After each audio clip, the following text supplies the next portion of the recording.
Muy buenos días.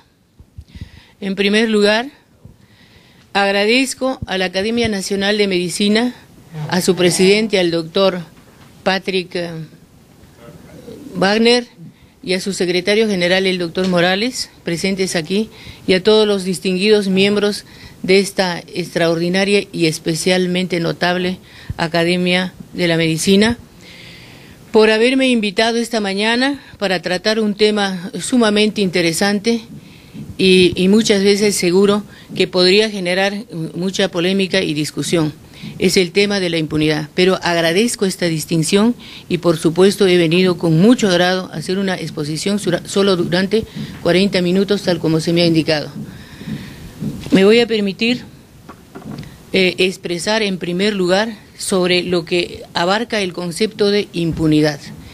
En realidad sabemos nosotros que la sociedad humana está integrada por personas que somos nosotros altamente vulnerables. Por tanto, el tema de impunidad, que significa no castigar las faltas y los delitos, y que el castigo le corresponde realizarlo al Estado, porque el Estado tiene la obligación de hacerlo, porque hay un principio universal que ya se consagró a través de los tiempos como principio del derecho, el jus cogens, que es la obligación que tiene todo Estado de castigar el delito, y sobre todo los delitos de lesa humanidad, para los cuales ya hay inclusive sanciones a nivel universal, tribunales universales. Por tanto, la impunidad viene a ser la carencia, la falta de castigo, hecha conscientemente por parte del Estado a aquellos que han infringido, han vulnerado derechos de lesa humanidad. Son derechos de lesa humanidad los derechos fundamentales, que en cualquier parte de la tierra son reconocidos como vulneraciones de la dignidad del ser humano. Esos son los derechos humanos. Entonces, la impunidad tiene naturaleza global porque el impacto psicosocial que provoca un delito de esta naturaleza es universal, es regional. Por esa razón es que respecto de la impunidad, nosotros somos conscientes que hace un pequeño tiempo, un lustro y medio o una década máximo, se ha instituido la Corte Penal de Roma, la Corte Penal Internacional, denominada de Roma porque los estatutos fueron aprobados en Roma. Todos aquellos estados que han suscrito ser integrantes de la Corte Penal de Roma, los delitos que son denunciados ante esa Corte están bajo la égida y subordinados a la legislación de esa Corte, que está establecido en su reglamento sobre delitos de lesa humanidad y sobre crímenes de guerra. Decíamos que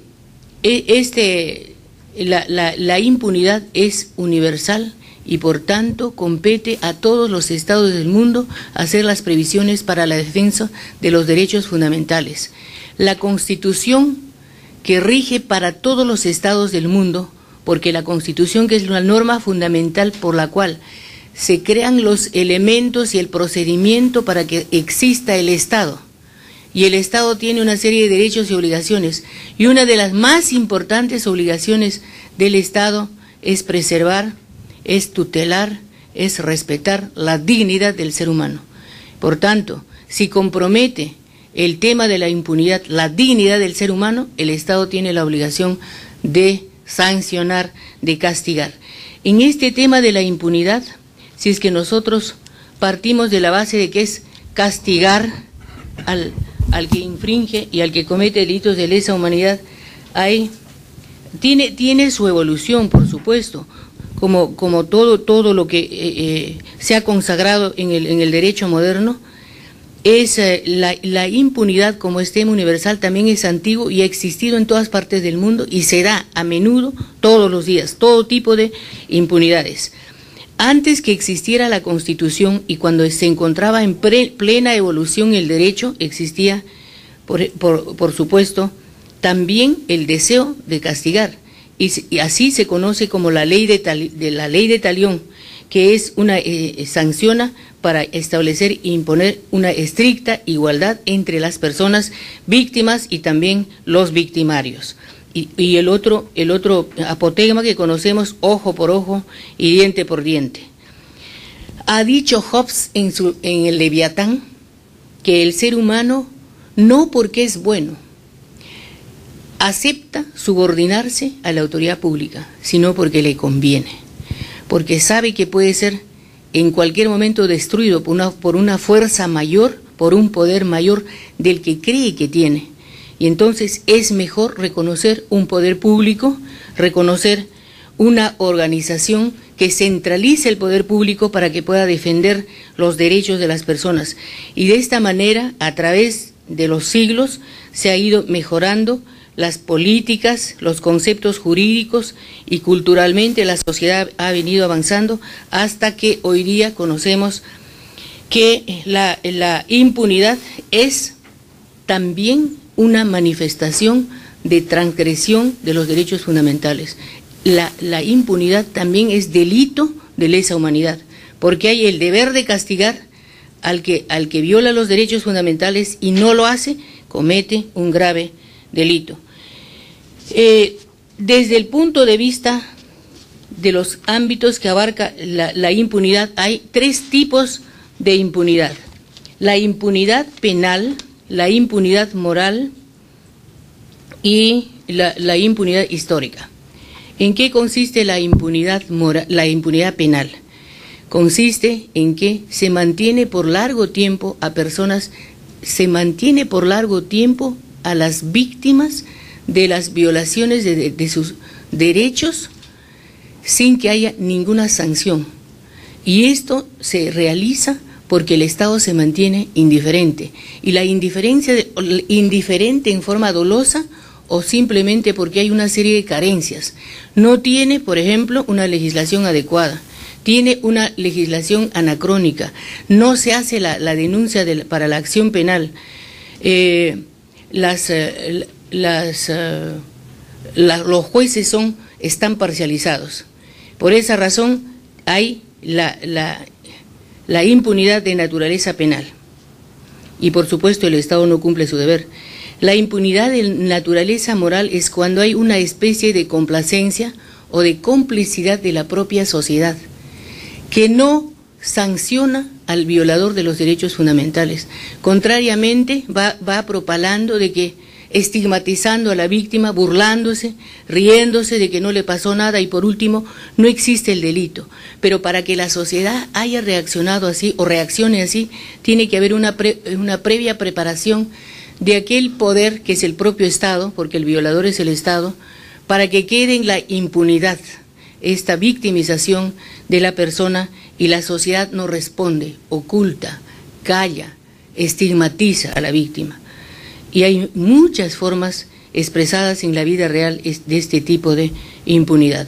Y la impunidad histórica es cuando hay violaciones de lesa humanidad en agravio de la sociedad, de toda una sociedad, y en agravio de las personas, que son muy encubiertas en base a discursos ideológicos, en base a verdades oficiales, cuando el trasfondo de las cosas son distintas, que hay reales y verdaderos atentados a la persona, y va quedando en el olvido, de tal manera que se perenniza la impunidad, y eso es lo que se llama la impunidad histórica. Hay muchos actos de los que somos víctimas, toda la sociedad, de violaciones de derechos fundamentales que han quedado como impunidades históricas. Por supuesto, a los autores, que son los que gobiernan, los que detentan el poder, nunca se les llega a sancionar. Por eso es que es impunidad histórica. Tal como existe en la realidad la institucionalización de tribunales y órganos jurisdiccionales a nivel universal, como la que he mencionado, la Corte Penal de Roma, también, por supuesto, es obvio y es lógico que en el interior de la nación, de cada país, también tiene que haber toda una organización sistémica para sancionar, y eso es lo que se llama en la división de poderes el poder jurisdiccional, que es el poder judicial. El Estado organiza un régimen de competencias y de jurisdicción para sancionar los delitos. Y también todos los actos que son irregulares de otra naturaleza, no solo, en este caso, de los delitos. ¿Qué es tener competencia para castigar? Es la capacidad del órgano investido para administrar justicia. La competencia para que se dé tiene que tener jurisdicción, o sea, capacidad de imponer el poder. En el caso nuestro, la capacidad de imponer la sanción. Y la jurisdicción simplemente es el poder inmanente, permanente del Estado para imponer sanciones y también para aprobar los códigos penales a fin de que se produzca la devolución de la paz de las personas, el resarcimiento del daño, etcétera. En el caso de los delitos de lesa humanidad, que son materia de la impunidad, porque está estrechamente vinculado al tema, existe para los delitos de lesa humanidad la imprescriptibilidad. Sobre esto se discute muy a menudo en las facultades de Derecho y también en la política, en el Congreso, de que, por ejemplo, los robos sistemáticos en agravio del Estado deben ser imprescriptibles, ¿no? O sea, que tengan la misma naturaleza que los delitos de lesa humanidad.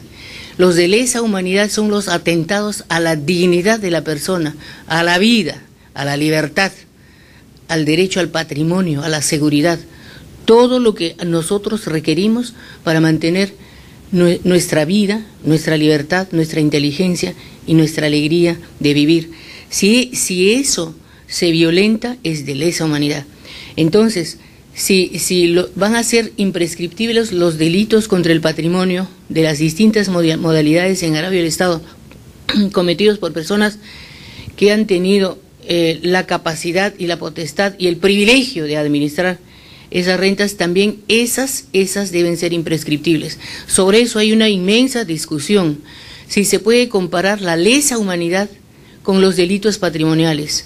Obviamente, para la mente de todos nosotros, lo más grave, lo más trascendente son los delitos de lesa humanidad. Esas sí son imprescriptibles, porque así lo ha diseñado el Estatuto de la Corte Penal Internacional. Y se ha ido acumulando a través de la cultura que así tiene que ser, porque es el atentado más grave de lesa humanidad. Entonces, los que son los sistemáticos robos al Estado no podrían nunca estar dentro de la trascendencia, dentro de la gravedad y severidad de un atentado de lesa humanidad, hasta que va a haber un momento en que, después que se superen una serie de debates, probablemente podría también ser imprescriptible los delitos contra el patrimonio en agravio del Estado. Pero hasta este momento sigue habiendo esa discusión y no es posible por ahora que haya la imprescriptibilidad para esto. Dijimos que la impunidad tiene naturaleza global, ¿no es cierto? Está bastante claro, creo yo, en la impunidad penal, la impunidad histórica. Bueno, en el Perú, que también lo integramos nosotros que somos seres humanos, también hay todo tipo de impunidades. Podemos decir que en el caso nuestro hay violaciones de derechos fundamentales y hay los actos de corrupción que mayormente son castigados en forma muy parcial, a veces con unas leyes muy tenues. No está lejos de que hay una cierta, de expresar que hay una cierta tolerancia, un cierto temor de hacer una legislación drástica, por ejemplo, sobre delitos de corrupción, contra los delitos de corrupción, sobre todo en la función pública. Desde 1860 a la fecha, solo en 1860 se dio la ley de responsabilidad del funcionario público, tipificando algunos delitos de corrupción, pero sin que haya mayormente grandes sanciones. Y recién hay el interés mayormente y la atención para que haya una legislación sobre la corrupción, y que no solo haya corrupción en relación al Estado, también que se tipifique la corrupción entre personas particulares.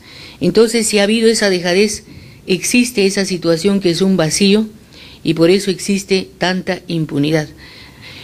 Entonces, las razones residen en la falta de de recursos materiales, humanos, naturaleza política, es la política de Estado que es así, el miedo queda en la impunidad cuando las víctimas no denuncian porque tienen mucho temor de recibir represalias y hasta atentados contra su vida. Si hubieran denuncias, por ejemplo, de que alguien forma parte de una red de narcotráfico, de lavado de activos, y ahí están inmediatamente el sicariato y el crimen organizado. Por todos esos temores y como hay tanta inseguridad ciudadana, tiene temor la gente de denunciar lo que sabe. Y no hay una verdadera protección para el ciudadano de parte del Estado. Y luego también se produce la impunidad, porque en el Perú el Ministerio Público y el Poder Judicial tampoco cumplen con aplicar con real severidad los castigos previstos en las normas. Hay, por supuesto, jueces corruptos.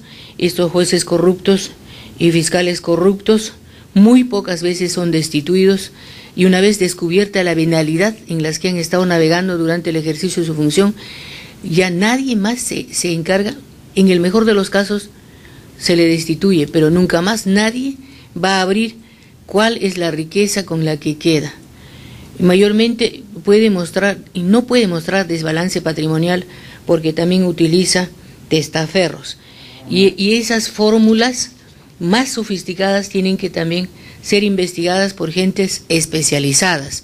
Y este tema es de alta especialización, y tiene que haber, por supuesto, una inteligencia también tributaria, inteligencia económica y financiera muy activa, que vaya descubriendo estos aspectos.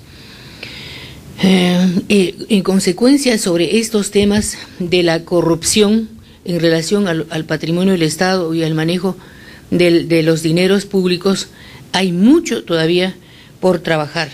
Hay impunidad de los servidores públicos, de los funcionarios del gobierno en general, porque también no hay una verdadera educación para servir. Alguien que tiene el gran privilegio, la gran suerte, no tan suerte, pero por sus méritos será que ostenta un lugar de privilegio, y si ingresa al campo de la corrupción, no, mayormente hay un trato privilegiado y podría terminar en la impunidad. Luego, en lo que se refiere a nosotros, a los profesionales, intelectuales, tampoco hay una investigación seria y profunda para la renovación de legislaciones anacrónicas o de legislaciones que son pura copia de otras legislaciones que son extrañas, con idiosincrasia y cultura diferente a nosotros. La Constitución también establece para que no quede en la impunidad y que haya una rapidez en la administración de justicia, ya que el Poder Judicial es tan lenta, ¿no?, tan morosa, porque también hay la carga laboral gigantesca. Es inhumano que un juez tenga 4 o 5 mil procesos a su cargo, y eso es lo que ocurre. Y entonces cualquier cosa puede pasar en ese estado de cosas. Hay la lentitud, y los sistemas internos también no ayudan a dinamizar la administración de justicia. Por ejemplo, las notificaciones duran 2, 3, 4 semanas, y a veces hay que notificar varias veces a las mismas personas, porque por cualquier situación, por muy leve que sea, hay que notificar, porque si no hay la notificación se puede anular todo. Dentro de lo que prevé la Constitución, además que del Poder Judicial, también administra justicia el sistema arbitral. En el sistema arbitral, hace un par de meses, la Contraloría General de la República publicó que una gran parte de los procesos que han ido al arbitraje, el Estado perdió, y ha perdido miles de millones de soles en los contratos públicos que han sido objeto del sistema arbitral. El sistema arbitral tiene que mejorarse muchísimo. Hay muchas violaciones de derechos fundamentales y no son revisables. Son revisables solo cuando una de las partes denuncia o demanda, y generalmente para que las cosas no se sigan prorrogando más, porque todo proceso es lleno de malestares, lleno de situaciones sospechosas e ingratas, se queda así, y es uno de los factores también de la impunidad estos sistemas arbitrales. Ahora, para no tanto estar bordeando los aspectos teóricos, me voy a referir a cuáles son los tipos de impunidad y por qué razones en el Perú existe este fenómeno. En todos los estados constituidos en el mundo, que son constitucionales, estas se han establecido en base a principios y valores y a ideologías. No hay una sola ley, ni una sola constitución en el mundo que no esté sustentada en una ideología. Por ejemplo, las 12 constituciones que nosotros hemos tenido, las 12 son constituciones liberales. Por tanto, hay la consagración del derecho a la propiedad, por supuesto, y mucho más. La Constitución del 93 que está vigente es de absoluta libertad. Dice en el artículo 58 que nuestro modelo económico, por ejemplo, es el Estado, la economía social de mercado, pero en la realidad es economía de libre mercado, es economía de libre mercado, porque primero que el Estado no debe ser empresario, está prohibido que el Estado sea empresario, porque sería un competidor con todos los privilegios que estaría al frente de los particulares, que nunca van a tener, podrían tener una capacidad económica mayor, pero tiene el poder, la fuerza de subordinar, y eso está en manos del propio Estado si fuera el Estado empresario. Si dice así, y hay total libertad de movimiento de moneda extranjera en el país, sin ningún límite, para quien sea, como fuera. Y eso no existe casi en ninguna constitución de Sudamérica o de América Latina. Nosotros sí lo tenemos. Por todo eso somos de libre mercado. Entonces, el libre mercado potencia, privilegia a la economía, la acumulación de riqueza, la mayor producción de ingresos para el inversor. En consecuencia, aunque hubieran violaciones de derechos fundamentales, lo que se va a privilegiar es la recaudación, es el dinero. Y entonces el Estado no puede vivir tampoco sin recaudar. Es importante la tributación, y cuanto más poderosa fuera el Estado al recaudar más, también debe tener una serie de mecanismos para que se produzca una verdadera fiscalización en materia de tributación. Bueno, entonces, ¿cuáles son los puntos, cuáles son las áreas críticas por las cuales el Perú no podría ejercer un gobierno democrático, constitucional, en una forma de gobierno republicano? Hoy día no solo cabe decir legítimamente Estado democrático, Estado de Derecho. No solo somos Estado de Derecho, debemos ser Estado constitucional de derecho, porque la Constitución es la norma fundamental y la que va diseñando cómo tiene que ser el gobierno y cómo tiene que respetarse los derechos de las personas, y esa tutela le corresponde al Estado. ¿Y el Estado en manos de quién está? De una representación. ¿Y esa representación de dónde surge? De la sociedad misma, de los partidos políticos, de las organizaciones civiles que existen, que tienen una influencia poderosa. Qué bueno fuera que hayan unos pocos partidos políticos poderosos, con bastante democracia en su interior, porque nuestros partidos políticos no tienen democracia interna, y que estén fiscalizados por órganos superiores del ramo, como por ejemplo el Jurado Nacional de Elecciones en cuanto a su manejo interno económico. Y es tan importante porque aquellos que están liderando los partidos políticos son los futuros gobernantes, y tiene que haber entonces, en primer lugar, la preocupación de mejorar los mecanismos para controlar que estos ciudadanos que pertenecen a partidos políticos, a grupos y organizaciones, sean gente del más alto nivel moral y por supuesto con una ejecutoria de vida, que tenga conocimiento y dominio de la gestión pública principalmente, para que no seamos testigos de que tenemos parlamentarios que están, por supuesto, involucrados en todo tipo de delitos absolutamente abominables, como el narcotráfico, la trata de personas, en muchos casos el terrorismo, lavado de activos, etcétera. y los que están involucrados en estos delitos tan poderosos como el narcotráfico y el lavado de activos, que tienen tanta influencia porque son capaces de romper todas las barreras, claramente se ve que cuando se administra justicia, por ejemplo, al que bolsiquea a un borracho, 9 meses de prisión preventiva, y al narcotraficante que en su currículum está mostrando 2, 3 ingresos y procesos, nada, no dice nada la justicia. Eso es a menudo. Ahora nosotros hemos sido testigos que se acaba de sancionar a Heriberto Benítez con 6 meses, ¿no? 120 días de separación del cargo.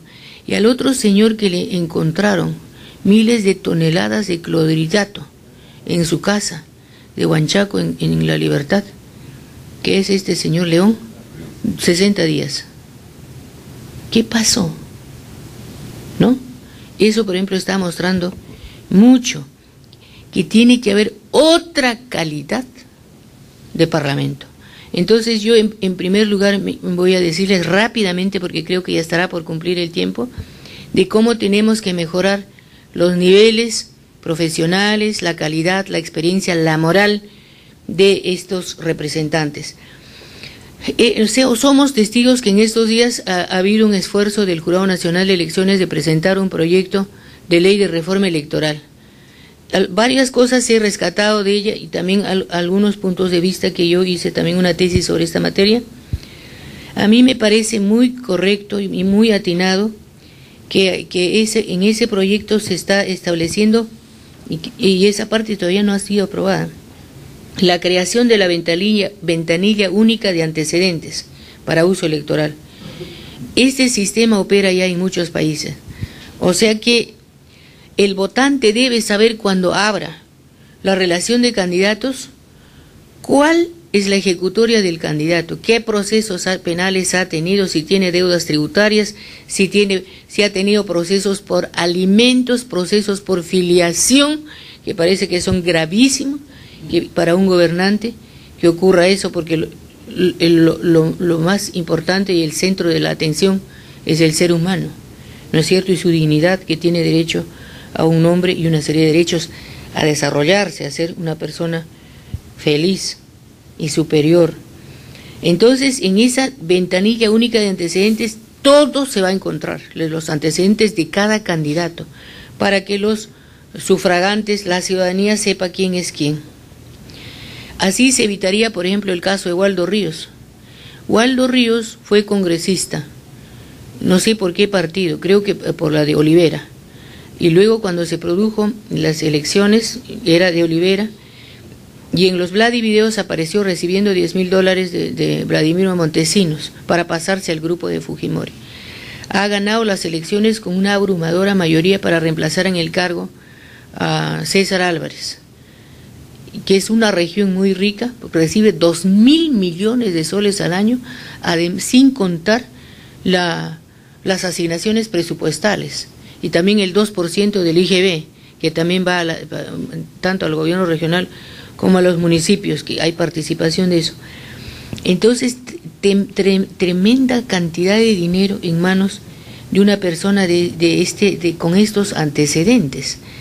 Y ahora él no tiene ya las credenciales para que le entregue el Jurado Nacional de Elecciones, porque debía 1 millón de soles de reparación civil al Estado.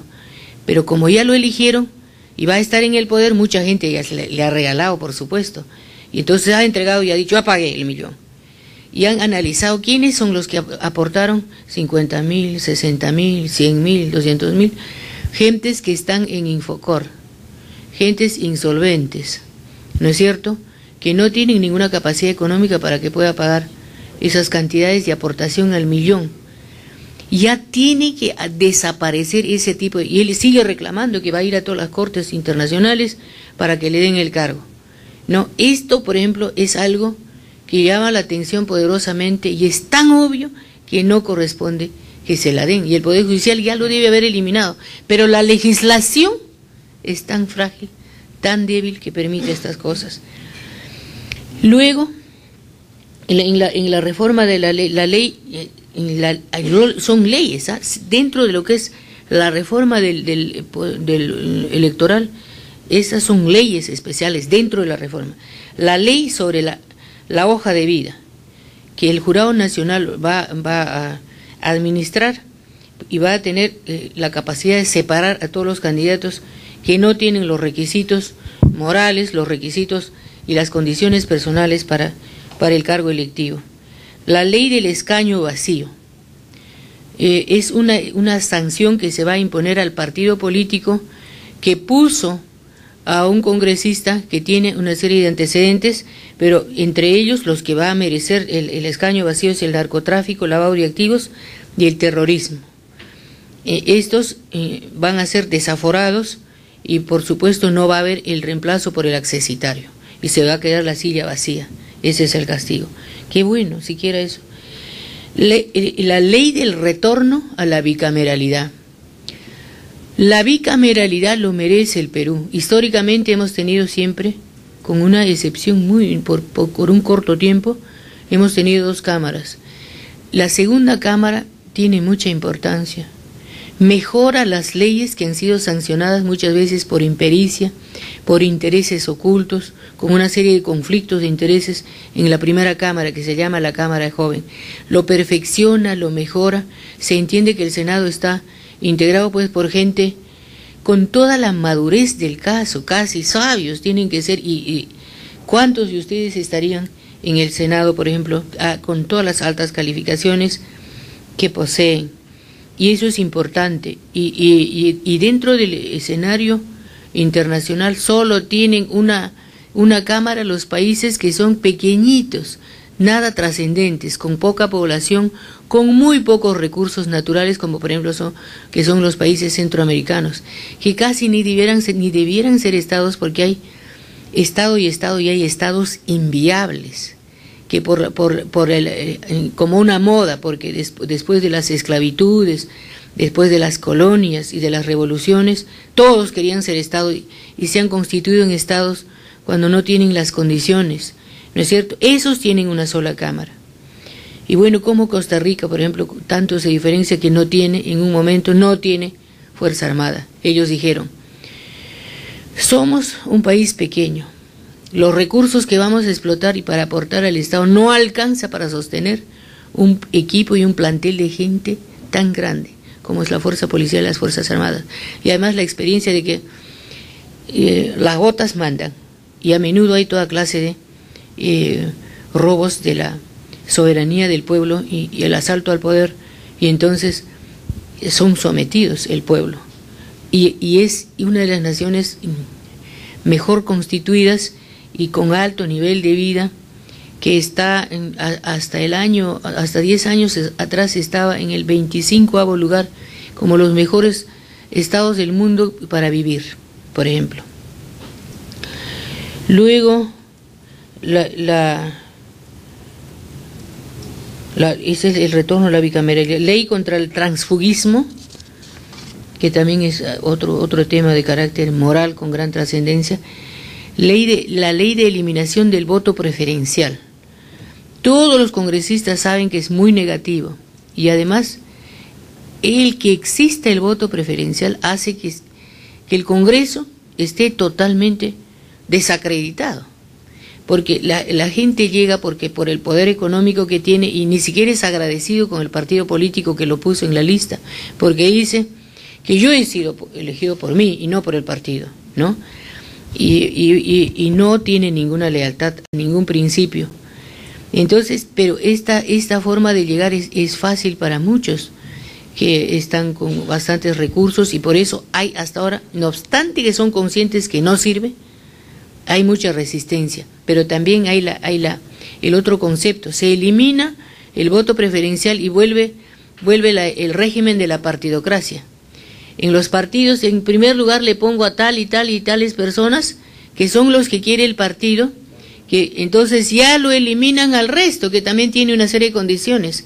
Y además, como no hay democracia interna en los partidos políticos, son los mismos líderes, los mismos dirigentes, como si solo ellos tuvieran la sabiduría y también el deseo de servir. y hay cuantos jóvenes que pueden ser mejores.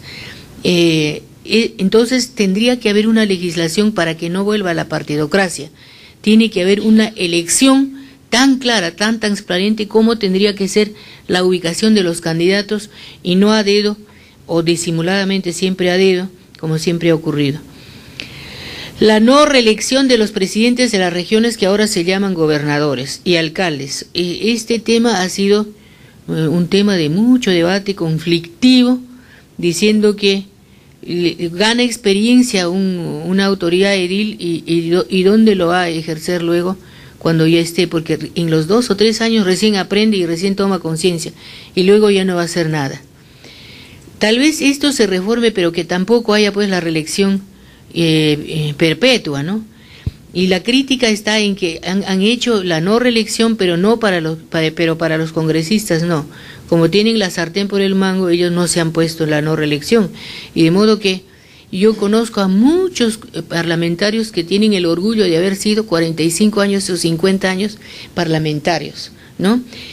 Pero, ¿y dónde están las grandes transformaciones y demandas que necesita el Perú? Estuvieron tanto tiempo sin dar oportunidad a otros que podrían haber agilizado muchas cosas para el bien común. Luego, está muy bien que haya la reforma electoral en lo que se refiere a la ley del financiamiento público de los partidos políticos. Tiene que haber una partida. Se ha establecido que debe haber 60 millones para entregárselo y distribuir a los partidos, 60 millones de soles por 5 años. O sea que le correspondería como 12 millones por año a cada uno. Y eso es importante.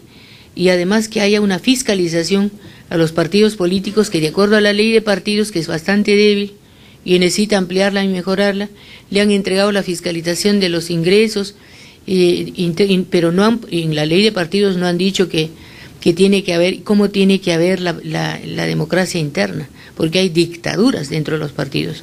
Entonces, la fiscalización se lo han entregado a la OMPE, cuando debiera ser el Jurado Nacional de Elecciones, y eso ojalá que se tome en cuenta. Luego, la ley para la acreditación del domicilio actual de los ciudadanos, eso con la finalidad de evitar el voto golondrino, porque muy bien los que tienen dinero llevan a gentes que hace 50 años, 30 años, 15 años han vivido y los llevan a todos para que voten, y así desnaturalizan totalmente la voluntad ciudadana de la gente que se va a quedar ahí bajo el régimen de ese poder que lo van a ungir con el voto popular. Eso me parece a mí muy importante para mejorar la democracia. La democracia no es la perfección del Estado para respetar los derechos humanos, pero la democracia por lo menos es la libertad para que todos tengan todas las posibilidades, y obligar al Estado también que ponga todos los mecanismos para facilitarle una mejor vida a los ciudadanos.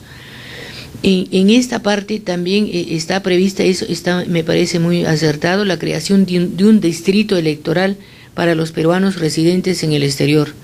Pero en lo que se refiere a la representación, yo siempre he visto que es algo que no tiene razonabilidad, que por ejemplo Lima tiene más de 10 millones de habitantes, ¿no es cierto? Y tiene 37 congresistas. Ningún distrito de Lima sabe cuál de los congresistas es de cada distrito. Debiera saberse. ¿Para qué? Para que también en la reforma electoral debe preverse, y parece que está previsto en el proyecto que mandó el Jurado Nacional de Elecciones, la renovación por mitades. El periodo es de 5 años, pero tenemos que soportar 5 años a ineficientes, a corruptos, que no tienen ninguna vocación de servir, ni van al Congreso, ni se interesan de los temas en debate. 5 años. Entonces la ley que diga que haya la renovación por mitades, a la mitad en 2 años y medio, pero para que luego la sanción ciudadana, para que no lo ratifique, no vuelva a votar por él, no lo conoce. Entonces tiene que ser que tales parlamentarios para cada distrito, y cuando haya las elecciones cada 5 años o la renovación por mitades, con justicia el ciudadano diga, este vino hasta acá, hizo tantas cosas para nosotros, hemos conversado con él, ha cumplido la potestad de intermediación ante el poder, la potestad de representación, de fiscalización y de legislación que tiene el Parlamento, el Congreso, el congresista. Para decir todo eso no tiene las armas el ciudadano, porque no sabe, de los 37 puede haber toda clase de errores, y por tanto tiene que asignarse parlamentarios que representen a cada distrito. Y también hay una distribución desequilibrada de representación. Por ejemplo, Madre de Dios tiene muy poca población, creo que tiene 3 parlamentarios, Ica que tiene más, y otros departamentos que son ahora regiones tienen más y tienen igual representación. Sin embargo, pero también en este sistema hay mucha injusticia y yo pienso que mucha egolatría de parte de los que están en el poder ahora. Hasta en Bolivia, que todo copia casi de nosotros, por cada 100.000 habitantes, por cada 100.000 votantes hay un parlamentario.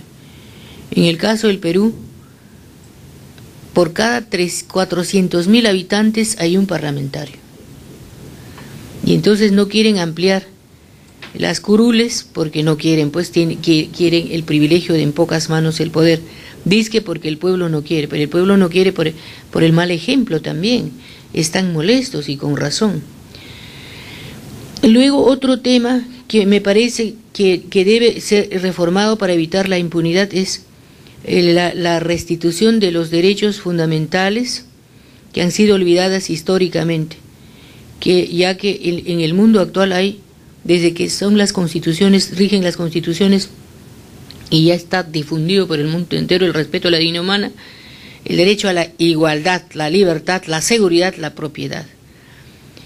Hemos visto por décadas y décadas, con muertes, con enfrentamientos, a los campesinos y a los nativos, pidiendo una entrevista con el presidente, pidiendo una entrevista con las autoridades, que sean escuchados. Han sido devastados en sus territorios, ya no tienen agua limpia para tomar, sus bosques han sido destruidos por las empresas extractivas.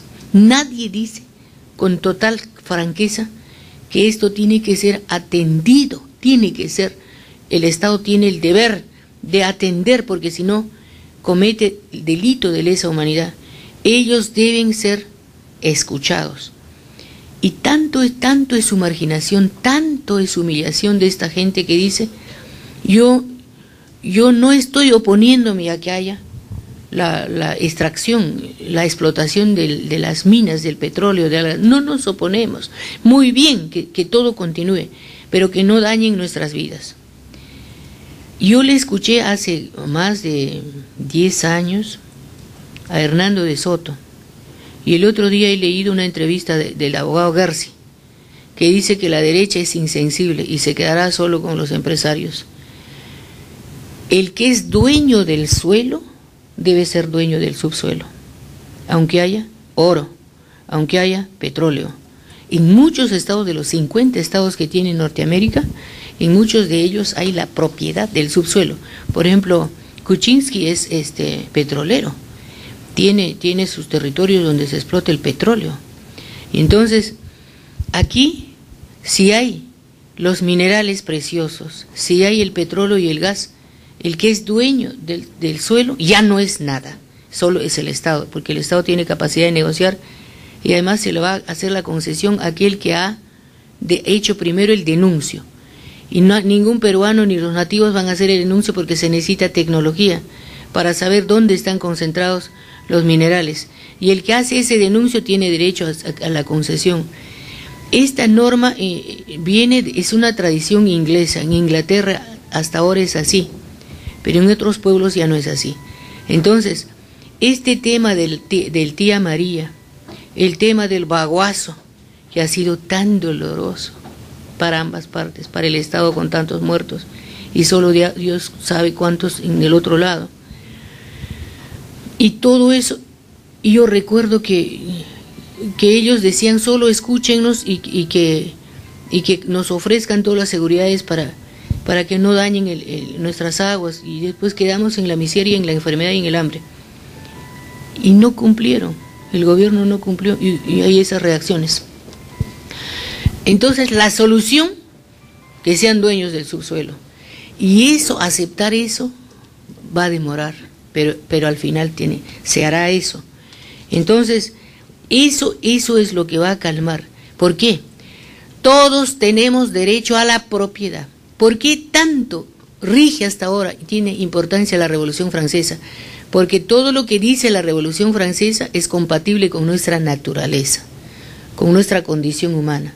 Derecho a la propiedad, derecho a la seguridad, más que igualdad, seguridad, propiedad. Entonces, ¿por qué no van a ser propietarios? Y se les excluye porque son pobres, no solo no se les reconoce, ya no se les reconoce ni el suelo, son marginados y excluidos y desaparecieron del mapa. Una vez que se reconozca estos derechos, no habrá tía María, van a prosperar juntos con el empresario, juntos, y así tiene que ser, porque eso es lo justo. La vida es una oportunidad mínima y todos tenemos que ser felices y prosperar.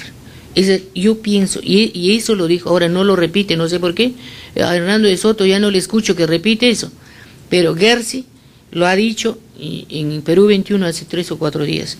Yo siempre lo dije y creo que así es lo más razonable, es lo justo. Y la impunidad no tiene que continuar viviendo entre nosotros, con el trato desde el Estado, desde la legalidad, y que es por supuesto una expresión de un imperialismo que todavía existe, que viene desde Inglaterra, porque ahí es donde se forjó que el subsuelo con riqueza ya no es del ciudadano.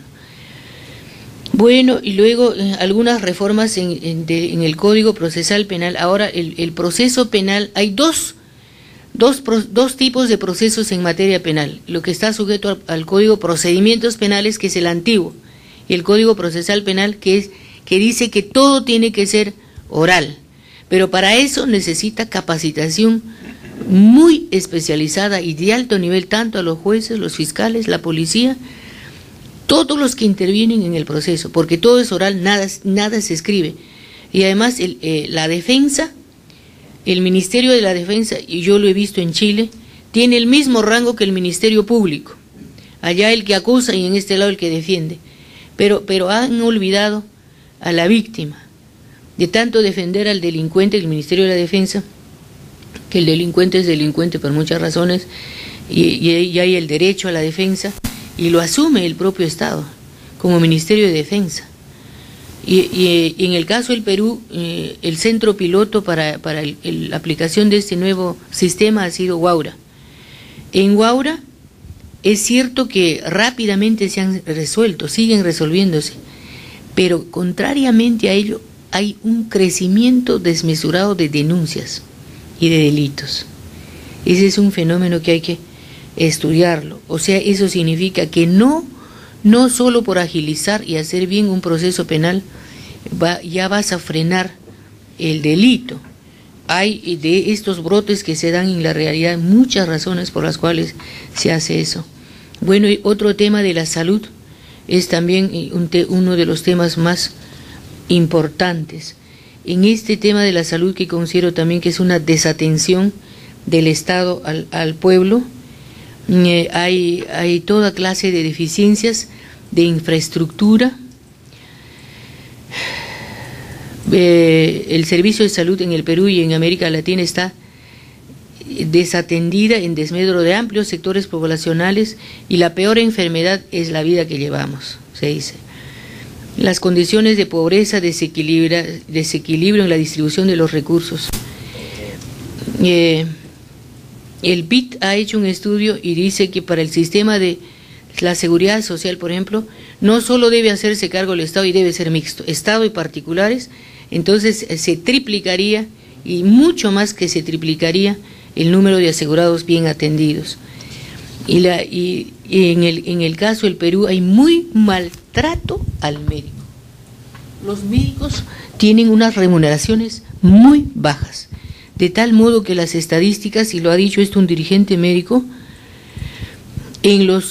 Cada año se van del Perú para no volver 2.500 médicos. En los últimos años se han ido 5.000 médicos por deficiencias propias del Estado, porque ni siquiera hay rápidamente una colocación para el médico y por los sueldos tan bajísimos. Y luego hay sistemas de explotación como la tercerización, que recibe que es dueño, los servicios, recibe por decir 1.500 para el médico, pero al médico le da 500.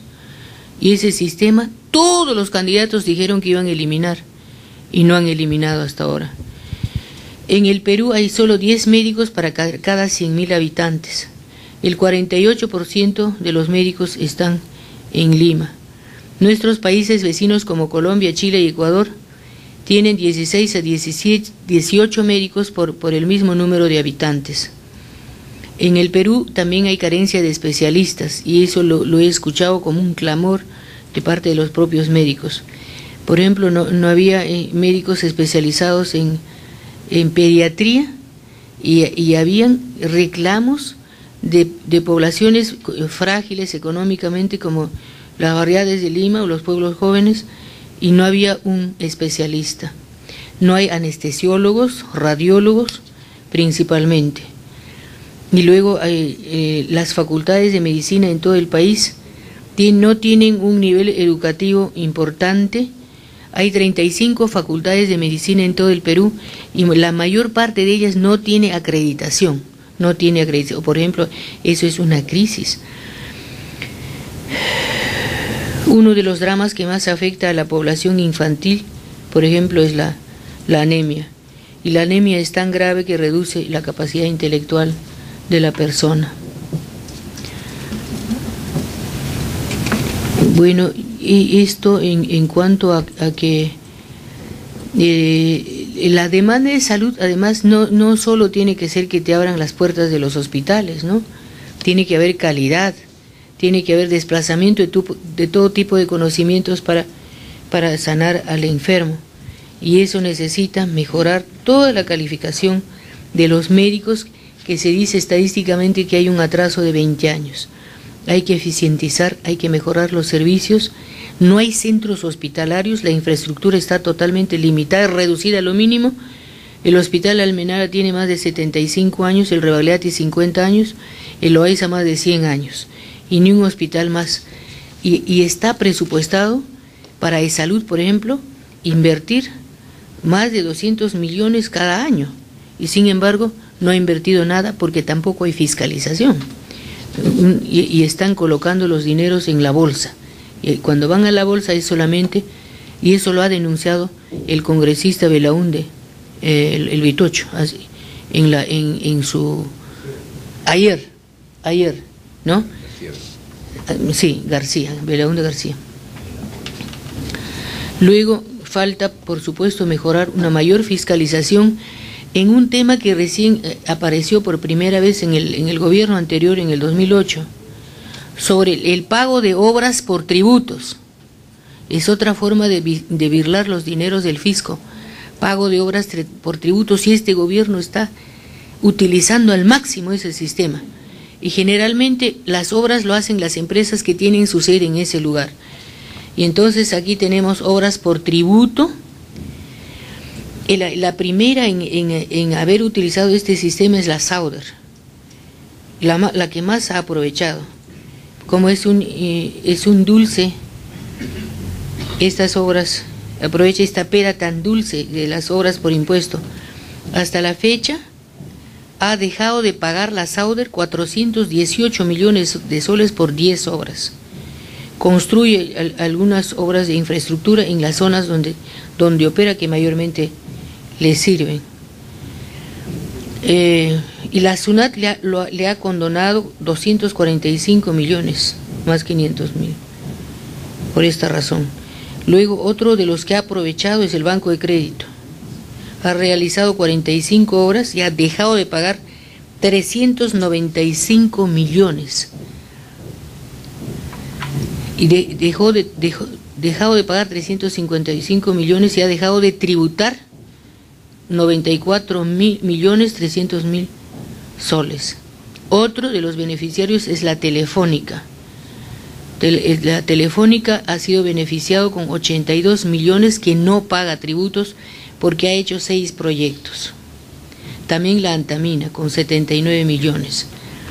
Y entonces, estas son las que no merecen, hasta este momento no dice nada la Contraloría, no fiscaliza estos temas que quedan en la impunidad. Obras que valen 20 millones, inmediatamente 26 millones a la hora de entregar las cuentas. Y nadie fiscaliza y eso está así. Otro de los temas es la que queda en la impunidad,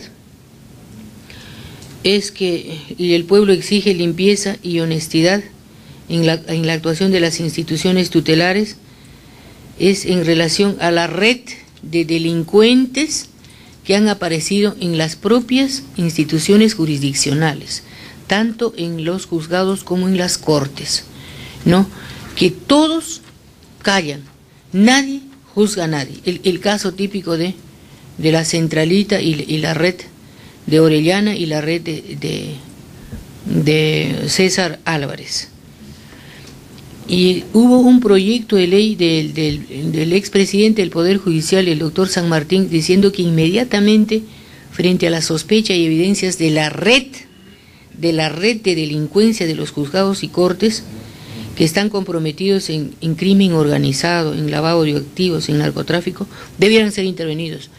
Pero ha habido tanta ida y venida de los propios jueces que el Congreso ya no lo tocó el tema.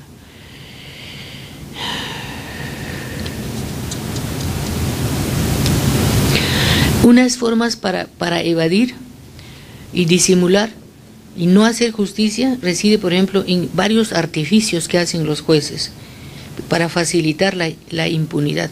Por ejemplo, las sentencias por mandato de la ley deben ser motivadas, y a la hora de motivar exaltan 2 o 3 motivos que sirven para perdonarle el delito, y no dicen nada o dicen muy poco del punto central que compromete el delito. Entonces utilizan la motivación para crear impunidad, y eso los abogados lo descubren y como por interés pueden callar, pero también nadie fiscaliza. Otra forma de desviar casos graves de responsabilidad penal es que un juez que se expresa como decente y honesto, ya llega el momento en que va a sentenciar o va a emitir un fallo, una resolución importante, lo cambian, sin ningún motivo, traslado de ubicación. Eso debe ser penado aquel que lo hace y debe merecer la destitución de aquel que ha hecho eso, y esa es una forma de desviar para que se siga prolongando el caso, porque el nuevo que va recién va a conocer y por qué lo habrán puesto ahí, además, ¿no? Hay toda clase de sospechas. Luego las intervenciones que requieren de actuación interdisciplinaria para que no haya abandono de casos y que quede en la impunidad. Muchos casos importantes necesitan que el juez esté asesorado por expertos en distintas disciplinas, y eso no se da porque no hay presupuesto, porque no hay la voluntad, tampoco hay la capacitación. Y también la comisión de todos estos hechos muchas veces para la impunidad es la falta de capacitación de los jueces y fiscales. Aquí yo he escuchado, aquí no, en este momento no, pero en otros escenarios, que el Consejo Nacional de la Magistratura debe estar integrado solo por abogados, porque ¿qué hacen ahí una enfermera? ¿Qué hace ahí? Dicen un médico, ¿qué hace ahí? Pero sabemos que cuando se producen los concursos, ninguno de ellos califica a nadie, contratan a otros, y las calificaciones lo reciben y eso se hace valer. De otro lado, por ejemplo, en el caso último de la destitución del fiscal de la Nación, quien puso el informe técnico que ha merecido la destitución no ha sido un consejero abogado, ha sido un ingeniero. Y en el caso de otro vocal de la Corte Suprema que también no se le ratificó, también fue otro ingeniero. Entonces, no son precisamente las razones que van a justificar que no deben estar presentes otros profesionales. No son los abogados los que han hecho estos dictámenes, sino los otros. y por supuesto frente a la evidencia, frente a que es contundente, ya no han podido hacer más que sancionar.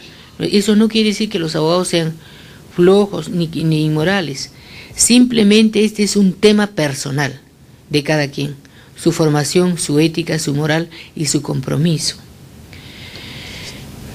Otro tema que recién el Ministerio Público ha reaccionado en el año 2014 al crear 2 fiscalías de lucha contra la trata de personas. Eso es algo que todavía tiene que legislarse y hay mucho por hacer. Y luego la reforma de la educación. Nunca ha habido reforma de la educación en el Perú. Necesita reformarse desde la nutrición, desde el vientre de la madre. Y este es un tema de debate muy grande que tiene que ser el mejoramiento cultural, el de formación profesional a los profesores y también mejorar sus ingresos. Y luego la infraestructura. Y hasta ahí quedaría. Muchas gracias y ya me he extendido y 1000 disculpas.